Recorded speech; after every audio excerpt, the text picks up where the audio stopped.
Welcome back. आज का हमारा ये वीडियो है नोरो वायरस के ऊपर। स्टमक फ्लू भी कह सकते हैं इसको, आप स्टमक बग के नाम से भी जाना जाता है। लास्ट ईयर इंडिया में वायनाड में काफी सारे केसेस नजर आए थे और इस साल फिर से केरला में इसके केसेस बढ़ना शुरू हो गए हैं। तो मैटर ऑफ कंसर्न थोड़ा सा लोगों के लिए हो गया है, लोग जानना चाहते हैं और हम वही चीज बताने भी वाले हैं आज के इस वीडियो में कि एग्जैक्टली नोरो वायरस करने क्या वाला है, इससे बचाव कैसे होगा और ये कितना खतरनाक हो सकता है। आइए शुरू करें आज का ये वीडियो, समझें नोरो वायरस के बारे में। आगे बढ़ने से पहले अगर आपने अभी तक हमारे चैनल को सब्सक्राइब नहीं किया है, सोच क्या रहे हैं, पहले सब्सक्राइब जरूर कर लें। आइए शुरू करते हैं। नोरो वायरस अपने आप में नाम ही बता रहा है कि एक तरह का वायरल इन्फेक्शन है और ये हाईली कंटेजियस भी है, क्योंकि वायरल इन्फेक्शंस काफी स्पीड से फैलते हैं। इससे जुड़े हुए काफी सारे सवाल हैं हमारे मन में, आपके मन में भी, जो आप जानना चाहते हैं। सबसे इंपॉर्टेंटली बताना चाहूंगा कि जैसे लास्ट ईयर वायनाड में काफी सारे केसेस नजर आए थे इंडिया के अंदर, और इस साल फिर से केरला में कुछ केसेस इरप्ट आउट हो चुके हैं, शुरू हो चुके हैं। तो इसलिए काफी लोगों का कंसर्न शुरू हो गया है कि क्या ये डिजीज बहुत ज्यादा खतरनाक है, क्या इसकी वजह से हमें कोई दिक्कत बड़ी आ सकती है, क्या काफी स्पीड से फैलने वाला है और क्या एक बार होने के बाद दोबारा होने वाला है।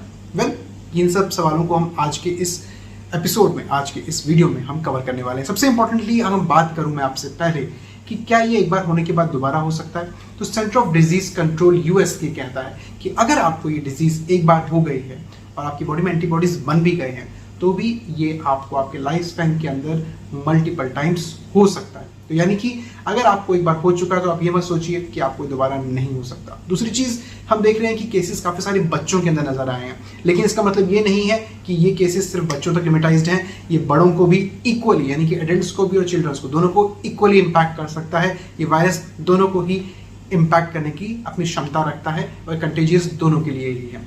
अब जानते हैं कि आखिरकार ये नोरो वायरस फैलता कैसे है। अगर आप किसी इन्फेक्टेड पर्सन के कांटेक्ट में आ गए हैं तो आपके चांसेस हाईएस्ट हैं इन्फेक्शन कैच करने के। साथ ही साथ अगर आप कोई भी कॉन्टेमिनेटेड फूड या वाटर या सरफेस के कांटेक्ट में आए जहां पे इसके इन्फेक्शन के चांसेस हैं, तो आपको भी वहां पे इन्फेक्शन कैच हो सकता है। बिकॉज जब आप ऐसे सरफेसेस को टच करते हैं, उसके बाद आईज, नोज, माउथ को टच करेंगे, तो ये वायरस आपकी बॉडी में एंटर कर जाएगा और वहां से आपको इन्फेक्शन बॉडी में एक्टिव हो सकता है। आमतौर पे ये इन्फेक्शन 12 से 24 घंटे में एक्टिव हो जाता है, लेकिन 1 से 2 दिन का टाइम भी ये ले सकता है। यानी कि इसका जो इंक्यूबेशन पीरियड है, यानी कि जितना टाइम ये बॉडी में एक्ट करने में लेता है, एंटर करने से लेके एक्ट करने का टाइम, वो 12 से 24 घंटे में कवर हो जाता है, लेकिन मैक्सिमम टू मैक्सिमम भी 2 दिन तक ही कवर कर सकता है। तो अगर आप ऐसे किसी पर्सन के कांटेक्ट में आए हैं तो आपको थोड़ा ध्यान देना चाहिए, खासतौर पे वो लोग जो लोग इस टाइम पे इन्फेक्टेड एरियाज में होके आए हैं। तो आपको इसके लिए रेगुलर चेक करना जरूरी है कि आप जिन जगहों पे घूमने जा रहे हैं या जहाँ पे रह रहे हैं या जिन जगहों से होके अभी रिसेंटली आए हैं, क्या वो एरिया कॉन्टेमिनेटेड एरियाज के अंदर आते हैं। अगर वो आ रहे हैं तो चांसेस हैं कि आप भी कॉन्टेमिनेशन कैच कर सकते हैं। तो ऐसी जगहों पर थोड़ा सा ज़्यादा प्रिकॉशन रखने की ज़रूरत है, खासतौर पे सरफेसेस के साथ, वाटर के साथ। और कोई भी, मैं कहूँगा कि अगर आप कोस्टल एरियाज में हैं, वहाँ पे आप अगर फूड ले रहे हैं तो कोई भी अनकुक्ड फूड मत लीजिए। अनकुक्ड फिश या अनकुक्ड जो आपका रॉ फॉर्म में चीज़ें, उनको ना कंज्यूम करें। प्रॉपर्ली पैक्ड फूड्स को यूज़ करें। सिमिलरली अगर आप फिश यूज़ कर रहे हैं तो फिश भी जो है प्रॉपर्ली कुक्ड फिश को यूज़ करें। रीजन बिंग दैट कि अगर वो वाटर कॉन्टेमिनेटेड है, पानी वहाँ का कॉन्टेमिनेशन में आ चुका है, तो वायरस आपको ट्रांसफर हो सकता है। तो ऐसे केस में अगर प्रॉपर्ली कुक्ड फूड खाएंगे तो चांसेस उतने ही कम हो जाएंगे।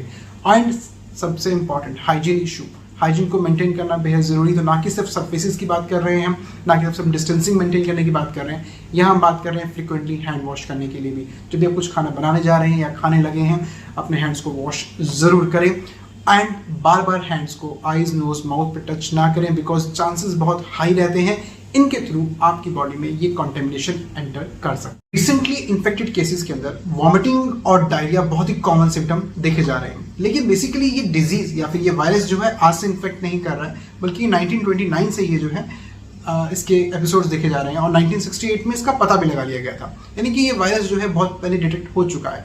इसके साथ जो सिम्टम्स जुड़े हुए हैं वो खासतौर पे उल्टी का मन, सबसे हाईएस्ट जो नजर आता है वो उल्टी का मन करना, नॉजिया रहना, वॉमिटिंग सेंसेशन रहना, एब्डोमिनल क्रैम्प, पेट में वट पड़ना, मरोड़ पड़ना, लूज मोशंस हो जाना, ये कुछ इसके इंपॉर्टेंट सिम्टम्स हैं जो हमें नजर आते हैं। साथ साथ कई बार जो है इसके साथ चिल्स, ठंड लगना, फीवर आना, ये भी सिम्टम्स हैं जो साथ में शुरू हो जाते हैं।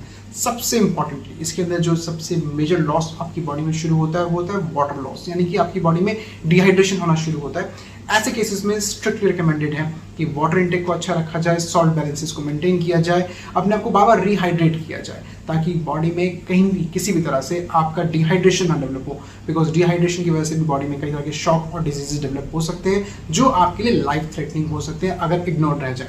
तो सबसे इंपॉर्टेंटली हाइजीन में जरूर मेंटेन रखिए एंड अपने आप को रिहाइड्रेट करते रहिए, बार बार हाइड्रेशन लेवल मेंटेन जरूर रखिए।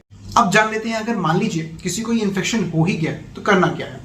सबसे इंपॉर्टेंटली मेडिकल एडवाइस है, मेडिकल हेल्प आपको चाहिए, पर घर पे आपने क्या करना है तो हम बता चुके हैं कि ये इन्फेक्शन आपके कांटेक्ट में आने के वायरस के साथ लगभग 12 से 24 घंटे में एक्टिव हो जाता है और आपको सिम्टम्स आना शुरू हो जाते हैं, यानी कि आपको लूज मोशंस, क्रैम्प्स आना, वॉमिटिंग होना या फिर हल्का फीवर आना, इस तरह के सिम्टम्स आना शुरू हो सकते हैं। जब भी आपको ये सिम्टम्स शुरू हो जाए लेके चलिए कि नेक्स्ट 24 घंटे में या 2 दिन के अंदर आपके ये सिम्टम्स चले भी जाएंगे। तो 2 से 3 दिन का टाइम पीरियड रहता है जिसमें आपके ये सिम्टम चले जाते हैं। इस टाइम पीरियड में प्लस ठीक होने के बाद एडिशनली 3 दिन और, यानी कि आपको जो है लगभग 5 से 6 दिन के लिए अपने आप को आइसोलेशन में रखना है।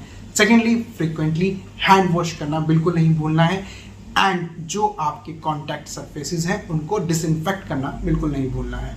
थर्डली, फिश या फिर फिश वाला जो पानी रहता है थोड़ा उसका ध्यान रखिए कि कंटेमिनेशन वाटर से हो सकता है, तो अनकुक्ड अंडरकुक्ड फूड्स को ना यूज करें। सो प्रॉपरली फूड को कुक करना है और पानी का खास ध्यान रखना है कि पानी खराब या गंदा पानी नहीं यूज करना है। बार बार बोलूंगा, रिहाइड्रेशन करना पेशेंट के लिए बहुत जरूरी है क्योंकि बॉडी में इस केस के अंदर सबसे ज्यादा हम देखते हैं कि डिहाइड्रेशन होती है और डिहाइड्रेशन की वजह से शॉक डेवलप हो सकता है, मल्टीपल ऑर्गन्स पे इफेक्ट आ सकता है। तो प्रॉपर्ली रिहाइड्रेट करें। रिहाइड्रेशन के लिए आप वाटर यूज कीजिए, नारियल पानी यूज कीजिए, ORS का घोल भी ले सकते हैं, घर पे नींबू पानी बना के उसमें नमक चीनी भी ऐड कर सकते हैं। तो इस तरह की चीजों को बार बार डाइट के अंदर लें ताकि आपकी बॉडी में डिहाइड्रेशन ना हो, क्योंकि ऐसे केस के अंदर सबसे ज्यादा इम्पैक्ट है, सबसे ज्यादा जो प्रॉब्लम देखते हैं वो बिकॉज ऑफ डिहाइड्रेशन की वजह से देखते हैं। तो अगर आप अपने को अच्छे से रिहाइड्रेट कर रहे हैं तो आपकी बॉडी पे इसका साइड इफेक्ट भी कम से कम रहेगा। हमारी कोशिश रहती है आपको नई इंफॉर्मेशन सही तरीके से पहुंचाने की। उम्मीद है आज का वीडियो भी आपको इन्फॉर्मेटिव लगा होगा। लाइक, शेयर, सब्सक्राइब करना बिल्कुल ना भूलें और अभी आगे आने वाले हमारे वीडियोस के अंदर आपको समर से जुड़ी हुई बहुत सारी इंपॉर्टेंट इन्फॉर्मेशन मिलने वाली हैं। So stay connected, stay tune.